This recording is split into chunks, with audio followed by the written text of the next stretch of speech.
Hey y'all, today we are going to be making a little bit of Indian food. We have some garlic butter naan as well as some chicken tikka masala ish. Okay, I did actually take a few creative liberties with this dish to match spices and things that I had in my cabinet. So we are going to go ahead and get started by grinding up some ginger and some garlic. In my bowl, I have cut up some large chicken breasts. Now, y'all know chicken breasts, I don't even really play with it like that. So if you have chicken thigh, boneless, skinless, that would be the best thing. But y'all, I had this chicken breast in my freezer and baby, I was going to use it. Okay. To this, I'm going to add some of the garlic ginger paste as well as a few different spices.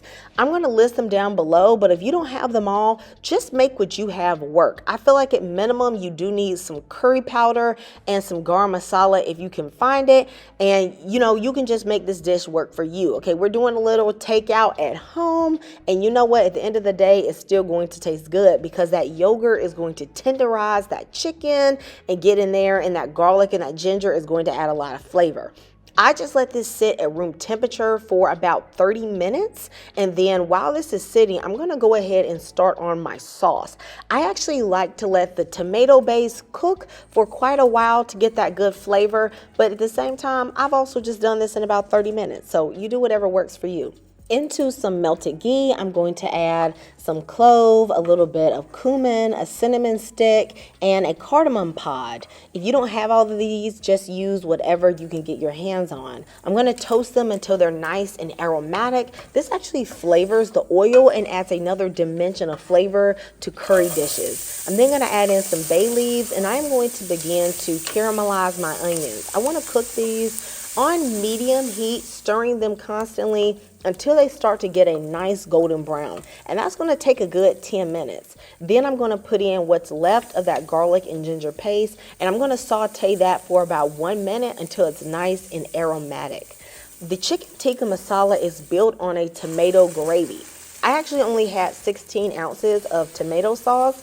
I think it would have been better if I had doubled the tomato sauce, but honestly, I didn't have that available. So this is something I really made with what I had in my house. Instead, I decided to add in a tablespoon of tomato paste. Now, baby, you want to cook this tomato onion base until it starts to become very fragrant and a little bit sweet. By doing this, you're going to actually bring out another depth of flavor. So I cooked this in total for about 25 minutes. I cut it on low and I put on the lid just to trap in some of that water because really you don't want it to dry out. Now at this point, I'm going to start cooking my chicken. So I'm going to take my chicken breast and I'm going to lay them out on my baking sheet. I am going to end up broiling this in the oven for about 10 minutes, 7 minutes total. It really depends on how big you cut your chicken pieces, all right? Now I'm back at my tomato sauce. To this, I'm going to add a little bit more garam masala, some onion powder, and a little bit of curry powder. I'm going to let this toast in the heat, and that's going to bring out more flavor from the spices. Now remember, you did put seasoning in the chicken, but you do need a little bit of something, okay, in the sauce itself, okay? Now you're going to add that heavy cream. Baby, don't you go do this with no skim milk, okay? If you're going to try to put a little skim milk in here, honey, don't even do it, all right? Now, what you can do is put in some coconut cream, all right? Now, that's not authentic, but then again, this dish ain't authentic neither, okay? This is just me doing my little thing, all right? So if you want to use coconut cream, I've done that before. It is still delicious. Now to add a little bit more to the gravy, I'm going to put some water in my marination bowl, and then I am going to add that to the sauce as well as a little pinch of salt for some flavor.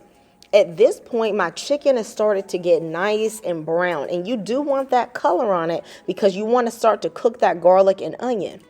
But I don't want to have all that juice in the pan when I go to brown the other side of my chicken. So I'm just going to slide all that juice right into the sauce. And you're going to see that that's going to add a ton of flavor to your sauce as well. One of the benefits of cooking your chicken in the oven while you have your sauce cooking is that you can actually finish the dish faster. Alternatively, though, if you don't want to do this whole oven thing, you could brown the chicken in the skillet before you start your sauce. But I think that this is the better way because of the time saving, honey. Now, I want my sauce to be a little bit redder, so I'm going to go in with some more Kashmiri chili pepper. Now, this chili is not spicy. It really just has an intense color. So if you don't have this available to you, you don't have to use it. I'm going to add a tablespoon of honey because I wanted to balance out the spiciness that I added to the dish and add a little bit of sweetness. But this is not a sweet dish.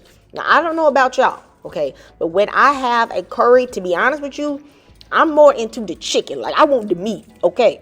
But honey, if you really think sauce is the boss, okay, all you got to do is double the sauce, or you can go half back on the chicken, and then you'll have the perfect ratio for you. I'm going to go in with a little bit more heavy cream just to my liking. Then I'm going to stir this together and allow this to simmer for just about 2 or 3 minutes so that all the flavors can come together.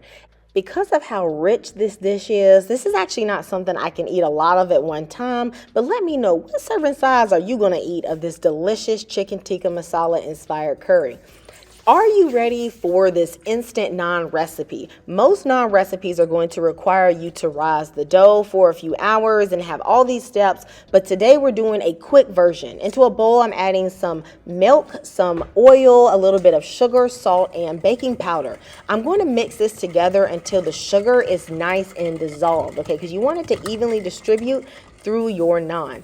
Then I'm going to add in some garlic and onion powder and mix that together as well. On this side, I have about 2 cups of flour, and I've also reserved about 1/4 cup extra milk just in case I need to add it while I am mixing. Go straight up in there with them hands, okay? This ain't a spoon occasion. You need to work that dough, okay? You want to work it until it begins to come together. You're going to slowly start to see the milk and oil get dissolved into the flour. However, mine was a little dry. That is why I actually save some of the milk on the side just to add as I go. I don't add it all from the beginning because there are times where you may not need it. Sometimes you may accidentally measure the flour a little differently, so you may not need as much milk. You just want to have this form a nice soft dough. It actually will not be overly sticky either. Let me know, have you guys ever made naan at home? I actually used to buy the one from Costco most of the time, and that one is indeed delicious. However, if I'm at home making a quick little meal, I actually feel like this comes together really easily and doesn't require all that much effort. All right, now I'm going to knead this for just about 2 minutes until my dough is together, and as you can see, it's really not sticky at all. See, now we're going to cover up this dough with that tea towel, a wet tea towel, for about 10 minutes just so that gluten can relax. Baby, you don't want that gluten tough. It needs to relax. Just like, you know, back in the day when your mama was getting that just for me, okay, and she was relaxing them roots, okay? You got to relax the dough so it comes out nice and soft and supple.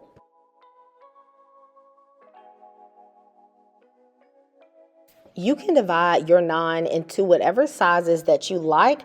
I divided my dough into 7 pieces, but if you want to cut back, you know, everyone trying to cut back on the carb a little bit, you can divide this into 9 or 10 pieces. That way, if you can get a little baby naan, okay, just the way you can get the feeling in your mouth, but you won't have to, feel obligated to eat one that's quite as big.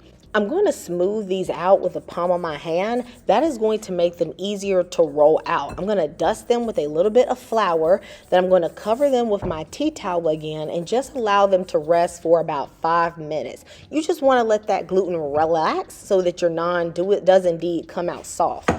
See, we about to get some out that some of the new school, okay, some of the new school don't even got. Okay, we about to get out that rolling pin. Okay, tell me what you know about that.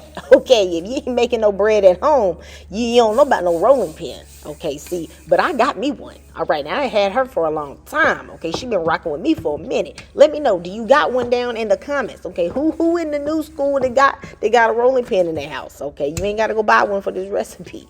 Okay, see, we're going to take this naan, we're going to roll this out until it is thin. I like mine on the thinner side. It makes it easier to scoop up the curry. But if you want yours to be a little on the thicker side, then, you just leave yours thicker than a Snicker. Now, mine, I'm just going to do mine until it's about 1/4 of an inch thickness, though. And then I'm going to place it on a plate.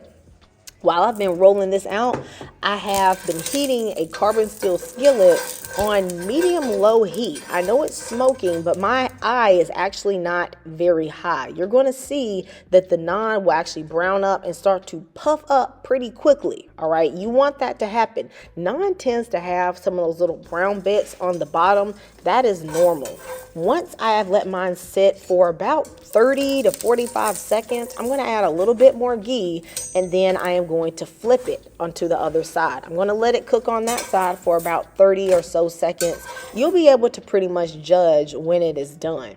To keep all of my naan nice and soft, I've been wrapping them up in another clean tea towel. You will be surprised how warm this naan is. The first one that I made all the way to the last, they are all nice and hot. And I've been cooking these for about 15 minutes and they're still warm.